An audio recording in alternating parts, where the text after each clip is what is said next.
Ngayong nalalapit ang Halloween, uso na naman ang mga kwento ng kababalaghan.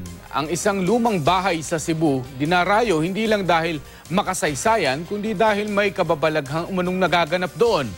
Makibalita tayo kay Alan Domingo ng GMA Cebu. Ito ang isa sa mga pinakamatandang bahay sa Cebu na naitayo noong ika-17 siglo.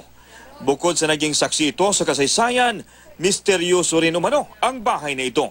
Sa larawang ito, nagkuha noong idaos ang gabi sa Kabilin taong 2014, makikita ang isang itim na tila ba hugis taong may mahabang buhok sa likod ng mga dumalo sa pagtitipon.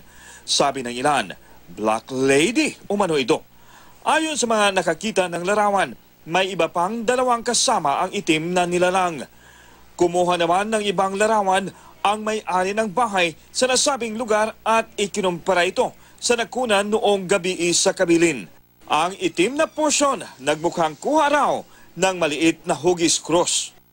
Akong interpretation nga malipayon sila nga atong gi-preserve ug restore ang bahay.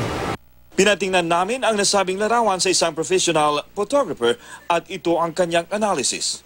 Nag-abot rin po ang light o ang dark, so ni-create siya, ni kay labi na bildo. So ang bildo ani siya, pagkaigo sa flash, na siya mugawas nga, mura og shadow, mura image ba nga iyang ma-produce ba. Kahit na hindi nakasaksi o nakarana si Mr. C ng kababalaghan sa bahay, naniniwala siyang may ibang nilalang sa antigong bahay. It probably is part of their memories sa ilang kinabuhi sa kalibutan. No?